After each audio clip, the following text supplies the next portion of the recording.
থাকতে পারুম না, আল্লাহ আমারে মাফ করে দাও। والذين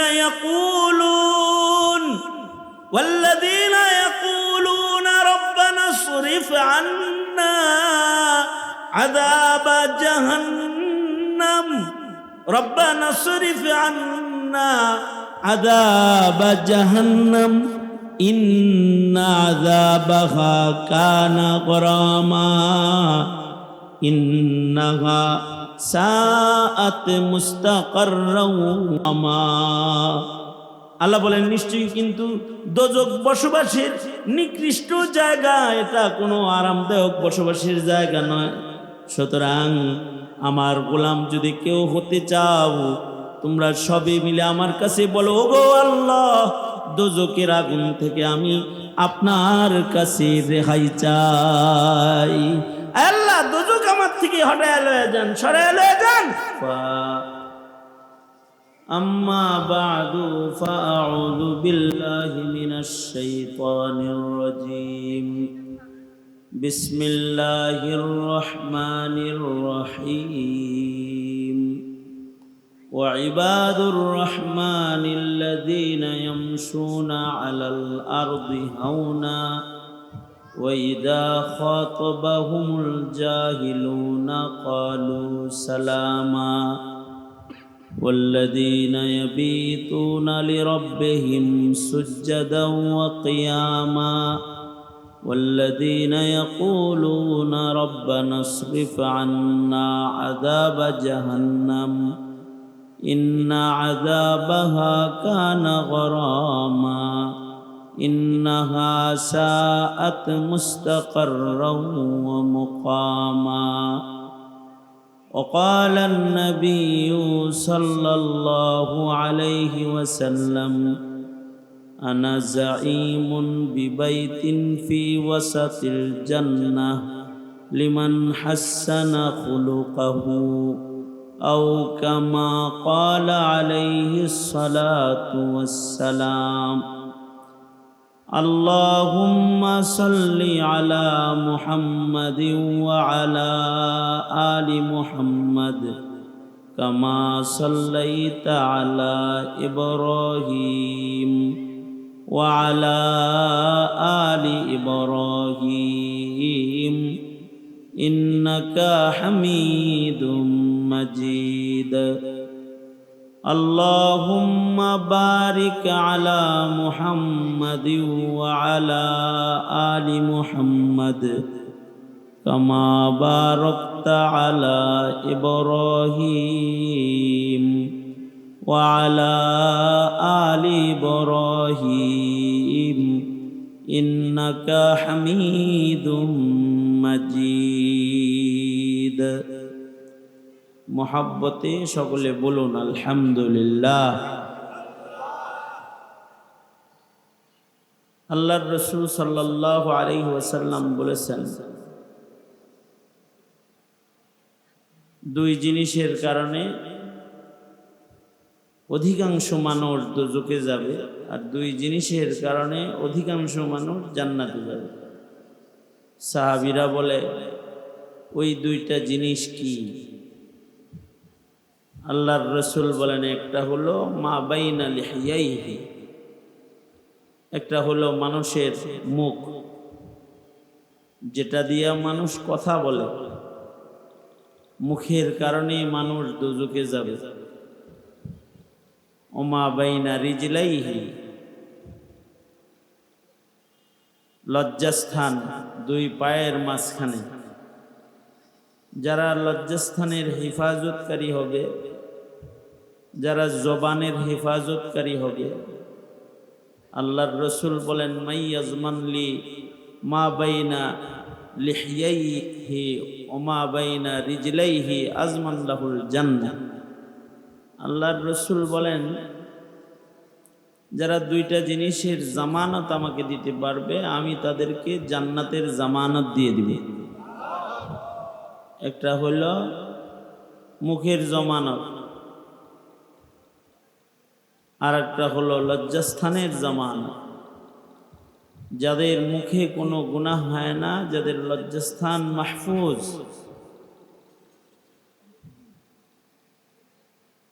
এর দ্বারাই গুনাহ খাতা করে না, তো সে তার জন্য জান্নাতের জামিনদার হইলেন মুহাম্মাদুর রাসূলুল্লাহ সাল্লাল্লাহু আলাইহি ওয়াসাল্লাম।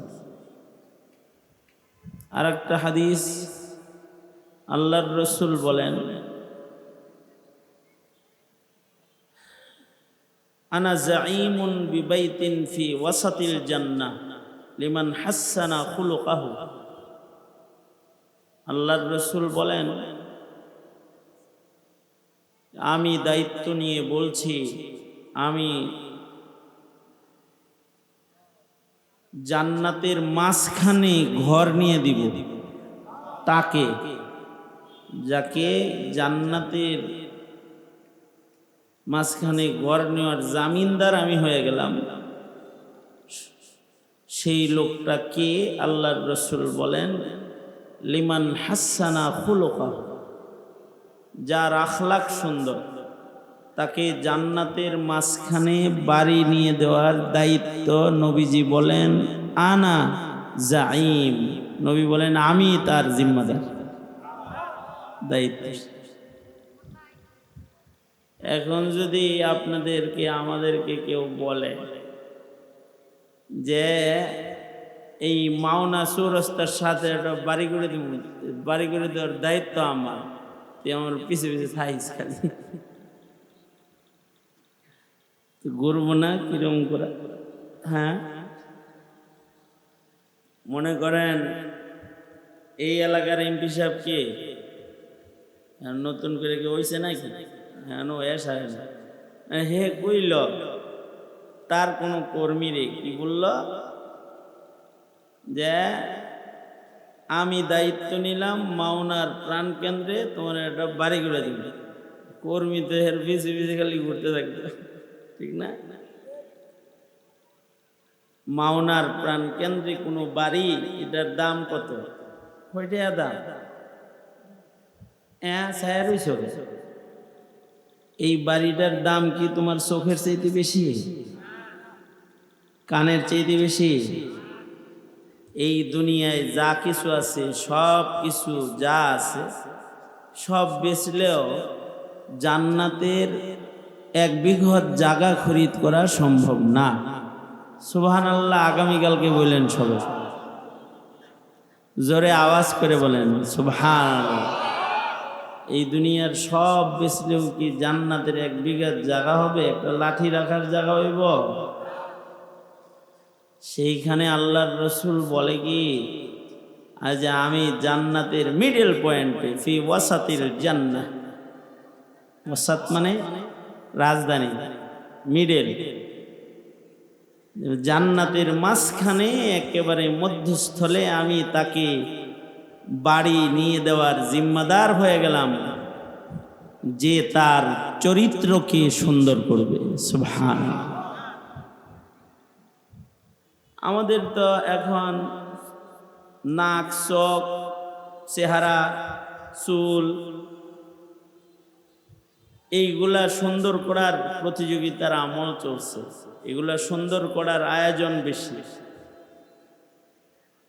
আপনাদের এলাকায় কি বিউটি পার্লার আছে? আপনাদের এলাকায় আছে?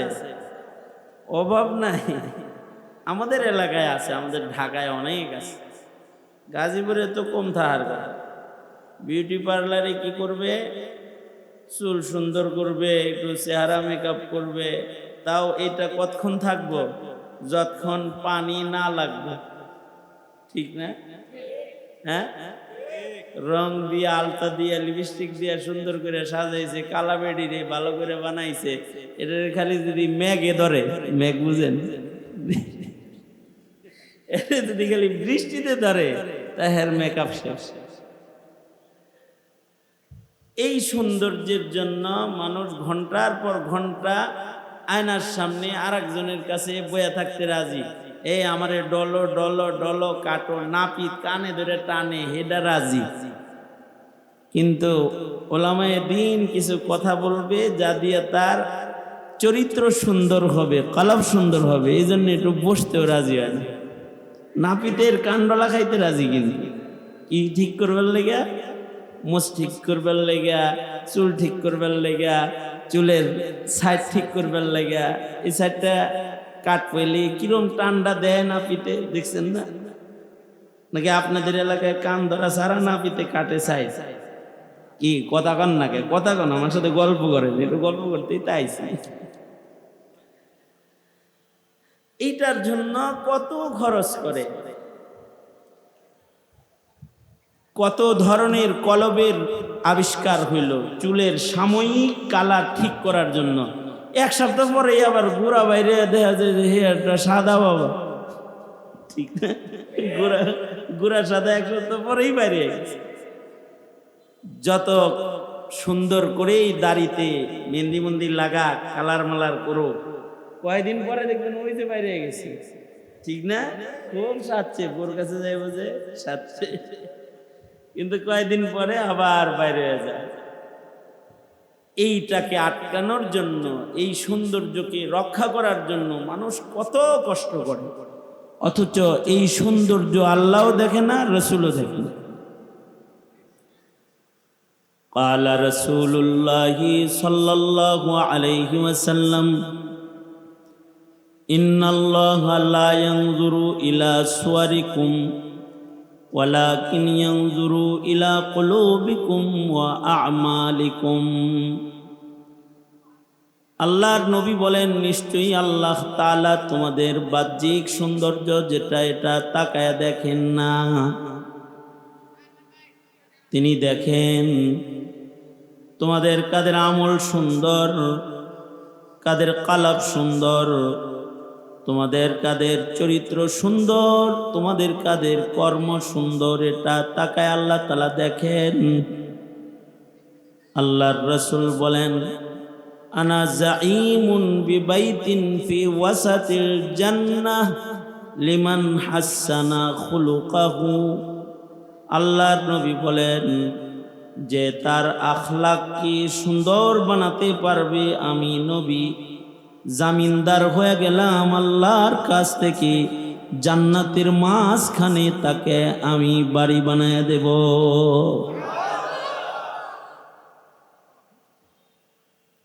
মইরা তো যেমন লাগবে, কেউ আমরা এখানে থাকতে পারতেছি না, আমাদের বাড়ি গাড়ি, আমাদের টাকা কড়ি সব পড়ে থাকে, আর আমরা একটা পথের পথিক, আমগর সবার যাওন গা লাগবে, কে কখন যাব তাও জানি না। আমি যখন কোনো মাইকের সামনে বসে যাই, আমার মনে হয় যেন এটা এরকম মনোভাব নিয়েই আমি বসি যে এইটাও তো আমার জিন্দেগির শেষ মাহফিল। আমার রূহ যদি এখন বের হয়ে যায়, তাহলে আপনাদের সামনে এই এখন বসাটা আমার জিন্দেগির লাস্ট এবং ফিনিশিং বসা। এরপরে হায়াত শেষ হয়ে গেলে আর কোনোদিন মানুষের সামনে বসা হবে না। প্রত্যেকটা মানুষেরই তো এই অবস্থা, আপনারও এই অবস্থা, আমারও এই অবস্থা, সবার একই অবস্থা।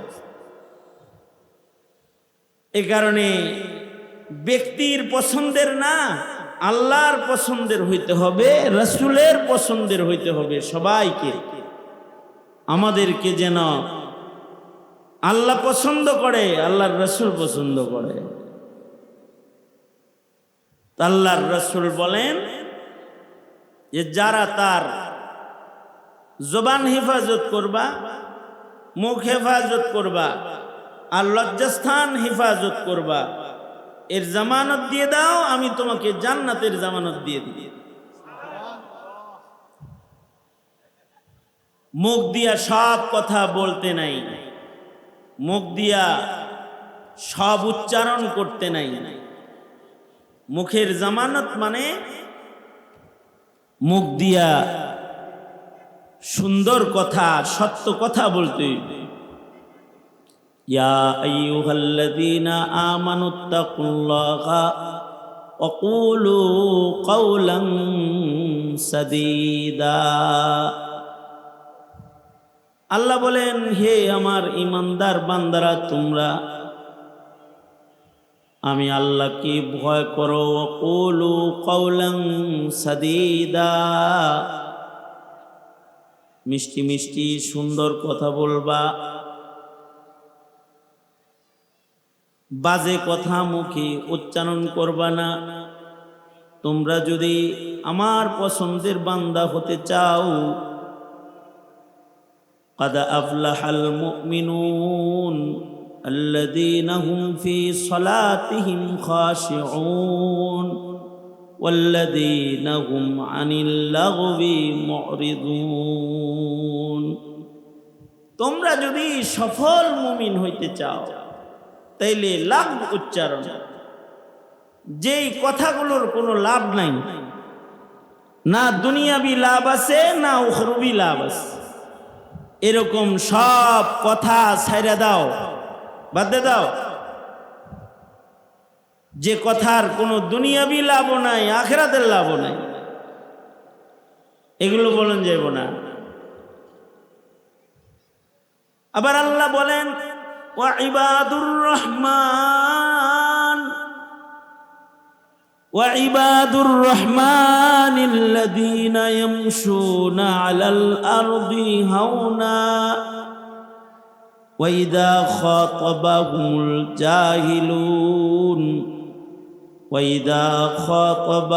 الجاهلون قالوا سلاما।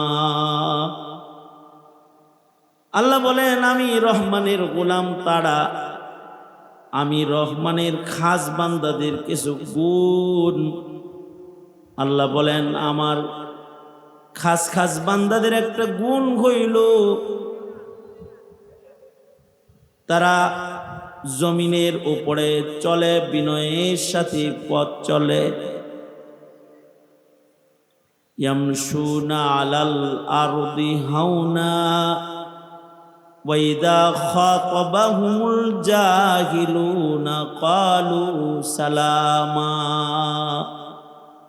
তাদের যদি মূর্খরা গালি দেয় তো তারা পাল্টা গালি দেয় না, তাদের মুখ এত সুন্দর যে তারা তখন তাদের সালাম আলকি দিয়া যায়, তাদের সালাম দেয়, তাদের জন্য শান্তির দোয়া করে তারা চলে যায়, তারা পাল্টা গালিও দেয় না। তার মানে জবানের উত্তম ব্যবহার যার আছে তার জান্নাতের জামিনদার আল্লাহর রাসূল। আর আল্লাহ তাআলা নিজেও বলেন যাদের এই গুণ থাকবে তাদেরকে আমি জান্নাতে বাড়ি দান করব। উলাইকা ইউজজাউনাল গুরফাতা বিমা সাবারু ওয়া ইউলাক্কাউনা ফিহা তাহিয়াতাও ওয়া সালামা। জান্নাতে আল্লাহ তাআলা বাড়ি দিয়ে দিবেন। তো সুতরাং মুখ সাবধান। আল্লাহর রাসূল বলেন ক্বালা রাসূলুল্লাহি সাল্লাল্লাহু আলাইহি ওয়াসাল্লাম মান সাকাতা নাজা। আল্লাহর রাসূল বলেন মান সামাতা নাজা। আল্লাহর রাসূল বলেন যে চুপ কইরা রইল সে নাজাত পেয়ে গেল। যে যত বেশি চুপ থাকবে, কম কথা বলবে, সে তত সহজে নাজাত পেয়ে যাবে। আর কথা বেশি বললে ভুল বেশি হয়ে যাবে। যারা বেশি কথা কয় তাদের বেশি ভুল হয়, যারা বেশি লেখালেখি করে তাদের কলমে বাজে শব্দ বেশি উচ্চারিত হয়। সুতরাং মুখ সাবধান, মুখ সাবধান, মুখের অপব্যবহার করব না। বাজে কাম না কইরা ঘরে বসে বসা ঘরের ভেতরের অবসর সময়টা সেজদায় কাটান, আল্লাহ পাকের সামনে নামাজে দাঁড়ায় কাটানোর আদত করুন। কারণ শুধু মসজিদে নামাজ না, ঘরে যারা নামাজ পড়ে তারা ইবাদুর রহমান হিসেবে গণিত হয়। ওয়াল্লাযীনা ইয়াবিতুন والذين يبيتون لربهم سجدا وقياما আল্লাহ পাকের পছন্দের জান্নাতি বান্দাদের আরেকটা গুণ হলো তারা ঘরের সময়টা ইবাদতে কাটায়। আমাদের ঘরে টিভির ঘর আছে, আমাদের বাসায় খাওয়ার ঘর আছে, রান্নাঘর আছে, গোসলের ঘর আছে, বিশ্রামের ঘর আছে, কিন্তু নামাজের ঘর নাই। Kitchen room, drawing room, dining room, living room, dressing room, bathroom, bedroom, কত রুম আছে, কিন্তু ঘরের ভিতরে একটা প্রেয়ার রুম নাই। অথচ ঘরের ভেতরে যারা নামাজ পড়বে তারা আল্লাহর জান্নাতি মনোনীত বান্দা হবে। উলাইকা ইউজজাউনাল গুরফাতা বিমা সাবারু ওয়া ইউলাকাউনা ফিহা তাহিয়াতাও ওয়া সালামা। যাদের ভেতরে এই গুণগুলা থাকবে রাত্রে ঘরে নামাজ পড়ে। আল্লাহর রাসূল সাল্লাল্লাহু আলাইহি ওয়াসাল্লাম তিনি রাতের 3 ভাগের 2 ভাগ আরাম করতেন আর 3 ভাগের 2 ভাগ ইবাদত করতেন, নামাজে দাঁড়ায় থাকতেন। সুবহানাল্লাহ। আরাম করতেন কয় ভাগ? 1 ভাগ। নামাজ পড়তেন কয় ভাগ? 3 ভাগ ইবাদত। 3 ভাগ জায়গা থেকে 2 ভাগ রাতের 2 অংশ নবীজি ইবাদতে কাটাইতেন। এত বেশি নামাজে দাঁড়ায় থাকতেন। শেষ বেলায় আল্লাহ বলে কুমিল লাইলা ইল্লা কালিলা। কে বলতেছে? আল্লাহ নিজে বলতেছে, বন্ধু এত দাঁড়ায় থাকতে থাকতে আপনার পা ফুলে গেল। কুমিল লাইলা ইল্লা কালিলা, একটু কম দাঁড়ায় থাকেন, আপনার কষ্ট হইতেছে। বন্ধুর কষ্ট দেখে আল্লাহর কষ্ট হইতেছে। আল্লাহু আকবার কবির। নবীজির পা ফুলে গেছে তো আল্লাহ কম করে দাঁড়ায় থাকতে পারে। রাতের নামাজ। আমাদের কিছু কিছু মহিষী নারীও পৃথিবীতে গেছে যারা ঘরের ভিতরে 600 রাকাত, 500 রাকাত, 300 রাকাত নফল নামাজ পড়তেন। রাবিয়াতুল বসরি প্রতি রাতে 100 রাকাত নামাজ পড়তেন। আমাদের মনীষীদের ভেতরে এমন মনীষী গেছে যারা 500 রাকাত, 600 রাকাত নামাজ পড়তেন। আর যারা রাকাত কম পড়তেন তারা সারা রাত দাঁড়ায় থাকতেন। যেমন ইমামে আজম, ইমামুনা ইমামুদ দুনিয়া, ইমামে আজম আবু হানিফা রাহমাতুল্লাহি আলাইহি ইশার নামাজ পড়ে নামাজে দাঁড়াইতেন। মুয়াজ্জিন ফজরের আজান দিতে আসতো, দেখতো ওইভাবেই দাঁড়ায় রয়েছে। সুবহানাল্লাহ বলেন। ওইভাবেই নামাজে দাঁড়ানো আছে। আর এশার পরে সূরা বাকারা শুনে গেছি, এখন দেখি আম্মা পাড়া পড়তাছে। তার মানে এক রাতে নু'মান বিন সাবিত গোটা কোরআনে কারীম খতম করে ফেলেছে। গোটা কোরআন মাজিদ খতম করেছে। আমাদের নাটক দেখার টাইম হয়, সিনেমা দেখার টাইম হয়, কৌতুক দেখার টাইম হয়, গেম খেলার টাইম হয়। বুড়া বুড়া মানুষ গেম খেলে। এই যে মোবাইল এক যন্ত্র আসছে, এটা আসার পরে বুড়া বুড়া লোক বয়ে বয়ে গেম খেলে।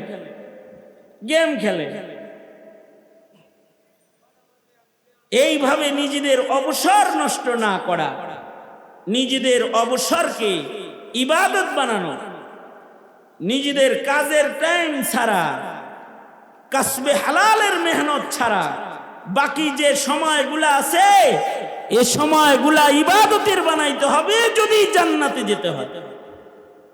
কারণ দোজখে থাকা যাইব 2-4 দিন থাকা যাইব মনে হয়, তাই না? কথা কন না কেন? কতক্ষণ থাকা যাবে দোজখে? জাহান্নামে কতক্ষণ থাকা যাবে? হিম্মত কি জাহান্নামে থাকার আছে কারা? জাহান্নামে তো থাকার কায়দা নাই। জাহান্নাম তো কারোর থাকার জায়গা হতে পারে না। ইন্নাহা সাআত মুস্তাকাররা ওয়া মুকামা, এটি বসবাসের জন্য বড় নিকৃষ্ট জায়গা, বড়ই নিকৃষ্ট জায়গা। ঠিক আছে, ইবাদত করতে যদি ব্যথা লাগে আর যদি অন্যান্য নওয়াফিল ইবাদত নাও করতে পারেন, জাহান্নামের আগুন থেকে বাঁচার আরেকটা অস্ত্র আছে, আমল আছে। সেটা হলো আল্লাহকে বলতে হবে, ওগো আল্লাহ, আপনার কাছে আমি দোজখ থেকে রেহাই চাই, দোজখ থেকে মুক্তি চাই।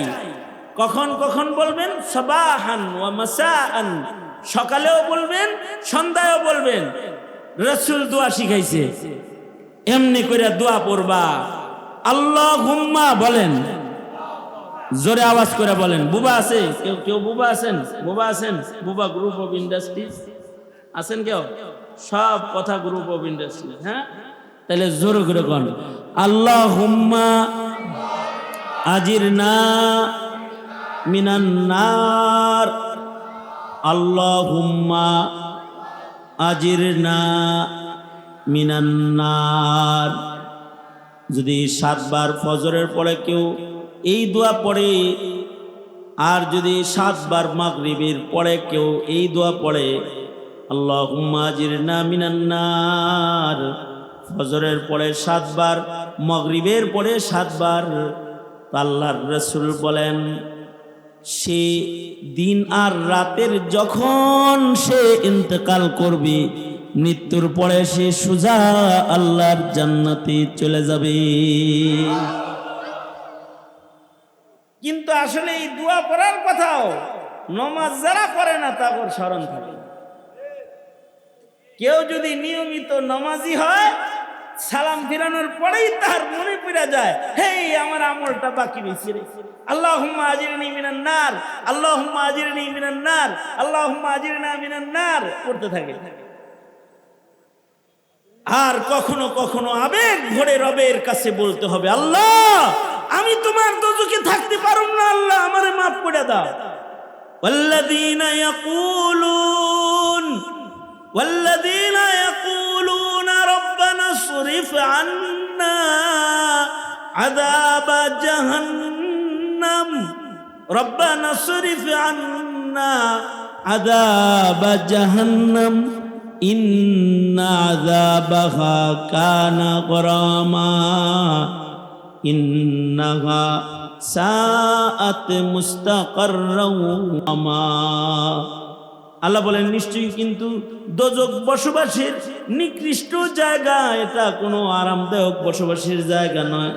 সুতরাং আমার গোলাম যদি কেউ হতে চাও, তোমরা সবে মিলে আমার কাছে বলো, ওগো আল্লাহ, দোজখের আগুন থেকে আমি আপনার কাছে রেহাই চাই। আল্লাহ দোজখ আমার থেকে হটায় লয়ে যান, সরায় লয়ে যান, জাহান্নামের আগুন থেকে আপনি আমারে বাঁচান। সুতরাং এইটুক কম যাব না, এইটুক কম যাব না ইনশাআল্লাহ। মুখে বাজে কথা না বলে মুখ দিয়ে বলবেন সকাল সন্ধ্যা, আল্লাহ জাহান্নাম থেকে মুক্তি চাই, দোজখে যাওয়ার সাহস নাই, আল্লাহ আপনি আমাকে মাফ করে দেন।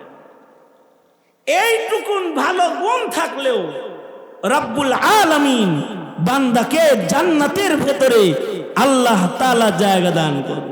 আর যদি চরিত্র সুন্দর হয়, কারোর যদি চরিত্র সুন্দর হয়, চরিত্র সুন্দর কে? যে ব্যাপারটা ঘুরে সে। চরিত্র সুন্দর কে? হাফ প্যান্ট পরে ট্যাং ট্যাং করে যে সে, নাকি বলেন? চরিত্র সুন্দর কার? যে মারামারি করে, হকি স্টিক লয়ে ঘুরে সে, তাই না? চরিত্র সুন্দর কে? যে গালাগালি করে সে। চরিত্র সুন্দর কে? পরেরটা মাইরা যে খায় সে, যে সন্ত্রাস করে, চাঁদাবাজি করে সে। চরিত্র চরিত্র চরিত্র একটা জিনিসের নাম, যেটা কিছু মানুষের আছে, যেই চরিত্র শিখাইবার শিক্ষক হয়ে চরিত্রের শ্রেষ্ঠ নমুনা মুহাম্মদুর রাসূলুল্লাহ সাল্লাল্লাহু আলাইহি ওয়াসাল্লাম আগমন করেছিলেন। এই চরিত্র যদি কারোর ভালো হয়, আশ্চর্য হাদিস, যাদের চরিত্র সুন্দর, ময়দানে মাহশারে তাদের নেকির ওজন ভারী হয়ে যাবে। আল্লাহু আকবার। মানুষের নেকি ভারী হবে দুই জিনিস দিয়া, একটা হলো ইখলাস। একটা কি? হ্যাঁ, ইখলাস। ইখলাসের কারণে অল্প আমল বেশি হবে। আর চরিত্র সুন্দর মানুষ যারা, তাদের এক সেজদা চরিত্রহীন লোকের হাজার সেজদা দিয়েও তাদের এক সেজদার লগে তারা পারবে না। যাদের চরিত্র সুন্দর তাদের মিজানে তাদের নেকির পাল্লা ওজনদার হবে, তাদের নেকিগুলো অনেক ভারী ভারী হবে। যাদের চরিত্র সুন্দর, চরিত্র সুন্দর মানুষের খাতায় নাম লেখানোর মেহনত করি। চামড়া সুন্দর মানুষ দেখে, চরিত্র সুন্দর কে দেখে? জোরে বলেন, আরো জোরে আওয়াজ করে বলেন, চরিত্র সুন্দর কে দেখে?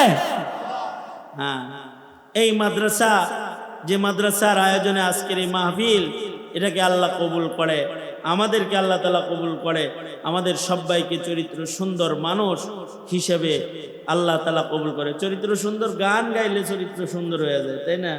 যেটি গান গায় সেটি বোরকা পরে, যেটি গান গায় সেটি 5 ওয়াক্ত নামাজ পড়ে, তাই না? তাসবিহ লয়ে ঘুরে জিকির করে, কোরআন তেলাওয়াত করে, তাই না? ওই ডক্টর ইউনূস আপনার ছেলেরে গান শেখানোর জন্য স্কুলে টিচার নিয়োগ দেওয়ার প্রজ্ঞাপন জারি করেছে। আমরা আহ্বান করলে রাস্তায় যায়েন মিয়া? তাছাড়া ছেলে সন্তানরে হিন্দু বানায় ছেড়ে দিব এরা? বুঝে আসে কিছু?